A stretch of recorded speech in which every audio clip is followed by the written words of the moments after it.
untuk Islam yang satu. Ikhwan dan akhwat sekalian, kriteria manusia ideal itu ada 3. Yang pertama adalah innan nuro idza dakhalal qalba ittasalahu sadru wan syarah. Sesungguhnya cahaya kebenaran agama itu apabila telah merasuki hati seorang, maka orang itu dadanya menjadi lebar, lapang dan luas. Setiap orang yang telah mendalami agama dengan baik dan agamanya telah mendarah daging dalam dirinya, maka orang itu cirinya adalah memiliki dada yang lapang dan luas. Tidak sempit dada, tidak bersumbu pendek, tapi orang ini memiliki sikap yang sangat luhur, sikap yang sangat toleran pada sesamanya, sikap pemaafnya luar biasa. Sehingga orang ini pada saat dalam kehidupannya terkena musibah atau ujian atau percobaan dalam hidupnya, dia tidak kemudian jatuh dalam kesedihan yang berlebihan. Dia sedih juga, tapi dia sadari inna lillah wa inna ilaihi raji'un.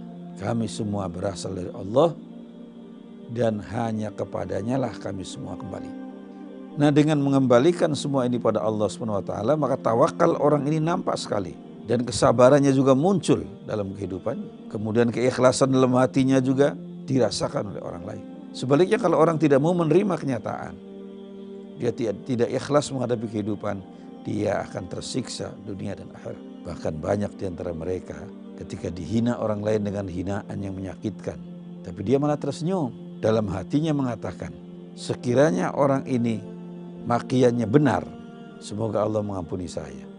Dan sekiranya orang ini makiannya salah, semoga Allah mengampuni dia. Jadi tidak ada kebencian. Yang ada adalah rasa kasih dan sayang, rasa cinta pada sesama. Inilah wujud dari orang yang memiliki dada yang sangat lapang tadi. Kriteria yang kedua adalah at-tajafi min daril ghurur ila daril khulud.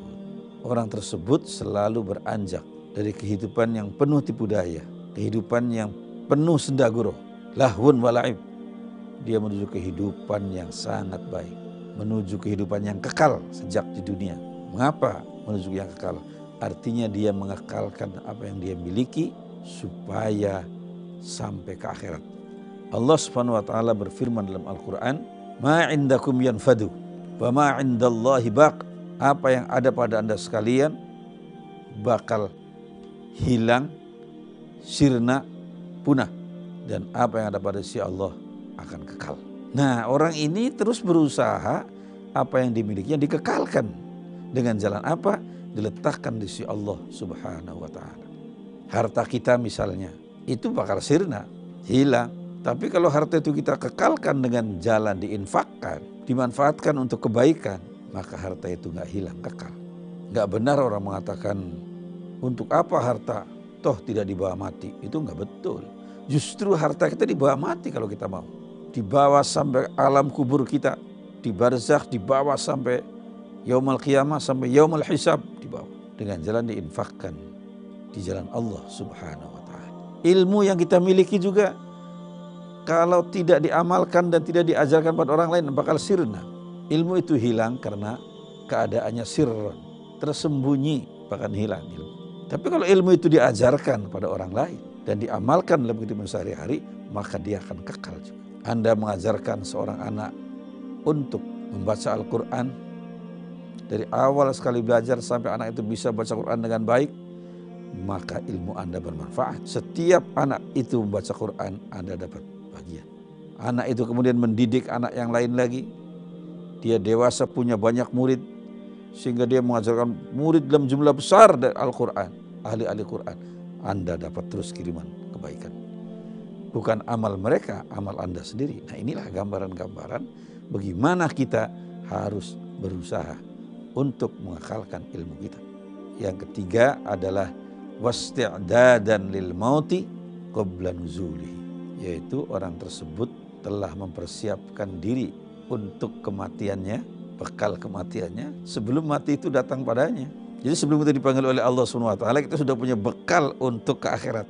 Kira-kira begitu kan? Sebelum kita dipanggil Allah, bekal kita komplit, ibadah kita komplit, amal soleh kita komplit, jariyah kita komplit semua. Jangan sampai kita dipanggil oleh Allah, kita semua belum. Kita menjerit ketakutan, sholat belum benar, zakat belum, puasa juga ya nggak dia lakukan, haji, maka dia nyesalnya luar biasa. Pada saat dipanggil oleh Allah dia sangat takut, dia murka pada Allah, maka Allah memurkai dia. Sebaliknya kalau orang-orang yang bekalnya lengkap tadi dipanggil oleh Allah SWT, dia sangat bahagia sekali. Mengapa? Wafatnya seorang alim, wafatnya seorang yang beriman, yang beramal soleh, itu merupakan rahmat bagi dia. Dia sudah terlepas dari kesulitan duniawi. Dia kembali kepada Allah SWT dengan membawa bekal yang cukup. Nah, karena itu ikhwan dan akhwat sekalian, bagaimana kita berusaha sejak kita muda, jangan waktu tua aja.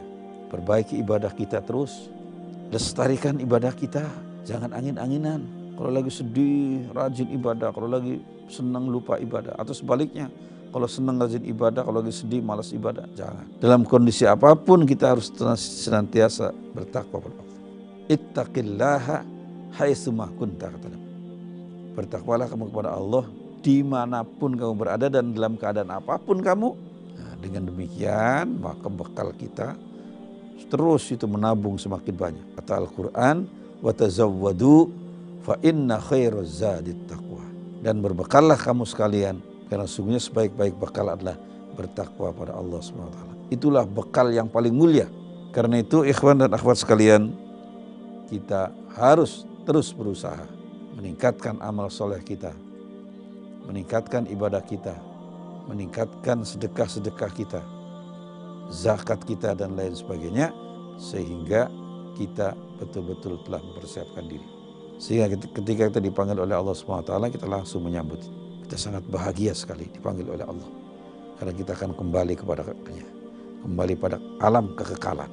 Dan inilah yang harus kita siapkan.